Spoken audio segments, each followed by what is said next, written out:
Hello, it's me. Darling girl, let's talk for good vibe. Good morning mga kaibigan, mga ka-chomkar, kalingap. I-shoutout muna natin si Kuya Val bago tayo mag-reaction. Then si Ate Edna, Kalingap Rap. Shoutout sa Jomcar. Shoutout sa lahat sa sumusuporta sa Kalingap, mga charity vloggers, mga reactors. Shoutout sa Karaba, paki-subscribe po ang mga kasamahan ko. At shoutout sa lahat ng Jomcar community na sumusuporta sa programa ng Jomcar at programa ng Kalingap. Ayan, kahapon, Saturday, hindi tayo nakapag-vlog kasi na church tayo. Sabbath day. Keep the Sabbath holy. Walang sokme. So ngayon, kahapon, nag-upload si Kuya July. I-congrats natin ang Jomcar. Dahil ang Jomcar is nakapasok sila sa most viewed channel for the month of 2026. Ito yung mga nag-charity. No? Hindi lang sa Kalingap kundi yung My Charity ang kanilang content, ang kanilang mga vlog. So ito si Kalingap Ido nasa top 1, no? Bumaba siya mga last month dahil meron siya mga dinilit na mga video naka-private kaya bumaba. So yan, nakabawi at bumalik ulit si Ido sa top 1. Meron siyang 3.38 million, no? Grabe, ang laki. So sa July is 3.38 million. Yung si Kalingap Jomar, nasa top 2 po siya. Meron siyang 1.81 million. Congratulations, Jomar. Then sa top 3, ayan, nakabawi-bawi si Mikoy. Bumaba si Mikoy last month. Nasa 1.45 million views. Then si Kalingap Gigi, no, mataas na po ang kanyang channel dahil dito rin sa pag-vlog niya kay Pia at meron na rin siya ang mga charity. Ayan, 1.35. Then si Benti Boy, no? Si Benti Boy talagang 100% na charity ang kanyang mga content. Nasa 1.7 na siya. So ito po si Carla Tatular, siyempre charity vlogger na siya. So charity vlog na siya. So meron siya mga pa-feeding, meron siyang namimigay din ng sa electric pan, meron siya mga personal na vlog dyan. At dahil charity ang kanyang content, yung Kalingap siya, meron siya 893,000 views. Si Kindred TV, medyo bumaba si Kindred TV. Ano po? Pero nasa top 7. Ayan, din sunod si Kalingap Dan, no? Top 8. So, congratulations po sa lahat. Nakakatuwa po ito dahil si Carla at si Jomar nasa top views na sila. So, sana sipagan pa ni Carla ang kanyang pag-vlog. Yun yung once a week niya, gawin niyang 3 times a week, every other day. So, kung kaya ng panahon niya, abangan po natin. Ayan po, no?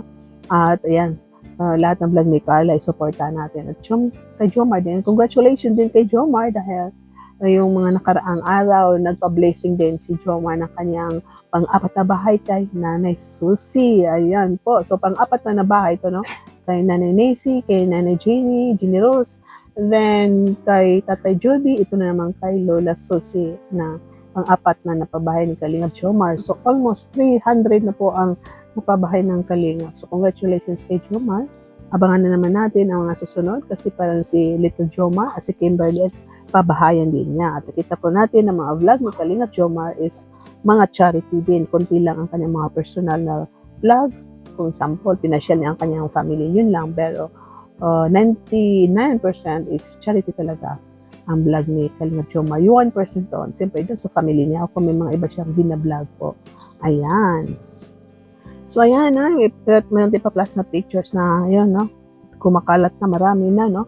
Ito si Carla, meron siyang My Day, no, sa IG niya, hawak-hawak niya na maraming susi. Nagpapasalamat siya sa Panginoon. Ano ba ang susi na yun, no? Ano ba ang susi na yun? Siyempre, sign yun ng susi ng mga rooms ata ng kanyang bahay. Susi sa Mindor, susi sa CR, susi sa mga bedrooms, ayan, no, kasi hindi naman yung susi ng sasakyan. Kung titingnan natin ang susi na yun, isusi ng marami na mga pinto. So, ibig sabihin, susi ng kanyang bahay. Ayan. So, sign na yun na pinapakita ni Carla na ang blessings is talagang natanggap na niya at malapit na siyang lumipat sa kanyang bahay. Malapit na mag-ribbon cutting. So, ito si Jomar, mga ilang araw, itong August daw, lilipat na po si Jomar kahit hindi matapos 100% ang kanyang bahay. Pag pwede natilhan ang kanyang bedroom, lilipat na po siya, no, para mabos-bawasan yung gastos doon sa apartment kung saan siya nakatira. So, ayan. So, mga susunod na araw or buwan o si Carla. So, iwan ko kasi ang narinig ko na bulong.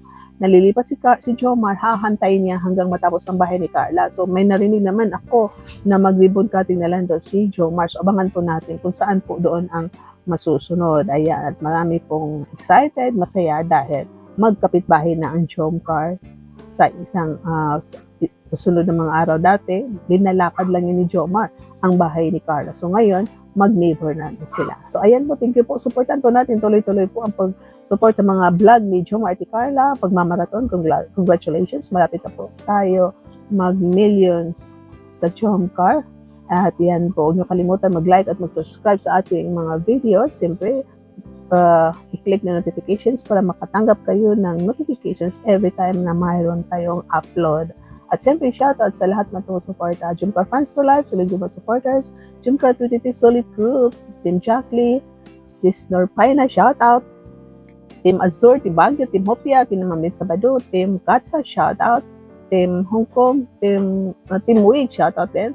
At siyempre, shoutout din natin mga kaibigan. Sila Ma'am Melissa, Sis Salon, Love Rose, Ma'am Nancy, shoutout. Ma'am Alin Malula, shoutout. Ma'am Connie Hortal. At Connie Hortal. At Connie Kat, shoutout. At siyempre, shoutout din sa mga kaibigan natin. Sila Lucelle, sila Hermenia, sila Virgie at Glenda, shoutout sa inyong lahat. At ayan po, shoutout sa Kalaba. Thank you po. At sa mga kaibigan pa natin, hindi natin na si shoutout kasi sila po. Kasi haba ang ating video sa ka-shoutout. Manukay natin mga live para ma-shoutout din kayo. Bye-bye! I love you all. Let's see my next reaction video. Ingat po lahat. Darlay ni vlog ang boses ng Jomcar. Pingkalingap ang sigaw